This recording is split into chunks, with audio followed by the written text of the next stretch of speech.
Hi this is Shivakumar. Welcome to our channel Rayalaseema tasters. రోజు French fries అవి ఇవి తిని బోర్ కొట్టేస్తుంది నాకైతే. ఈరోజు మంచిగా చికెన్ ఫ్రై బిర్యానీ తిందామని నేనైతే శివప్రియకి వచ్చేసాను. ఇక్కడ నేషనల్ హైవేలో సూపర్బ్గా ఉండే హోటల్ వచ్చేసి శివప్రియనే. ఇంకోటి ఏంటంటే పెద్ద పార్కింగ్ ప్లేస్ అవైలబుల్ ఉంది. ఇది లాడ్జ్ అండ్ రెస్టారెంట్, ఇది family.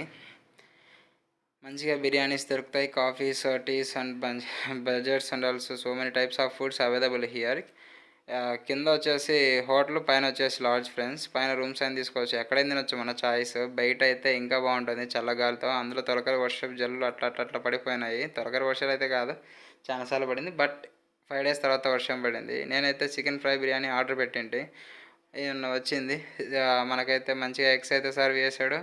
And also chickens fry biryani మనకు సర్వ్ అయితే చేస్తున్నాడు సర్వింగ్ అన్న. అలాగే లెమన్స్ ఆనియన్స్ కాంబినేషన్లో పెరుగు పచ్చడి విత్ నాటుకోడి ప్లస్ ఇచ్చేసాడు మనకు. చూడండి, అలా అలా అలా వేస్తున్నాడు. మనకైతే 10 pieces ఆఫ్ చికెన్ అయితే వచ్చేసింది. షరీ 5 అయితే వేసాడు, చెరొక ఎగ్ వేసాడు మనకు. ఒక్కరికైతే మంచిగా ఉంటుంది ఫ్రెండ్స్. డైట్ చేసే వాళ్ళైతే మీకు తోడు ఇంకొకరిని తొలకొచ్చుకోండి. ఫుడ్ అయితే ఎప్పటికైనా గుర్తుపెట్టుకోండి, తెచ్చిన వెంటనే అలా తినేస్తేనే బాగుంటుంది హాట్గా. ఇంకోటి అంతే, నిమ్మకాయ కంపల్సరీ పిండుకోవాలి ఫ్రెండ్స్. ఎందుకంటే బిర్యానీ అంటేనే నిమ్మకాయ స్మెల్తో ఇంకా ఇంకా నోరు ఊరించేలాగా ఉంటుంది. నేనైతే నిమ్మకాయ లేనిది బిర్యానీ కూడా తినను ఫ్రెండ్స్. అలా టేబుల్ ఎక్కి ధర్నానే చేస్తాను నిమ్మకాయ ఇవ్వకుంటే. హోటల్ మంచి టేస్ట్ అయితే బాగుంది ఫ్రెండ్స్. మా బామ్మడు కూడా చెప్పాడు చూడండి, సూపర్ అని పెడుతున్నాడు. ఒకసారి ఫ్రెండ్స్ మీరు కూడా ఇక్కడైతే ట్రై చేయండి శివప్రియలో. అలాగే so many types of food items కూడా ఇక్కడ శివప్రియలో ఉన్నాయి. ఫేమస్ ఇక్కడ వచ్చేసి ఈ లోకల్ ఏరియాలో ఆనియన్ పకోడా కూడా ఇక్కడ అవైలబుల్ ఉంది, మీరు కూడా చూడండి.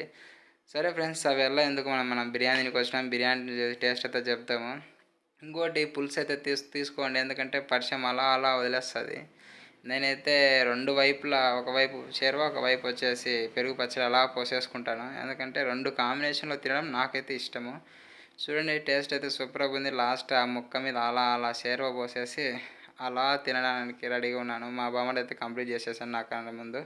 సరే friends, please subscribe our channel Rayalaseema tasters. Thank you for watching friends.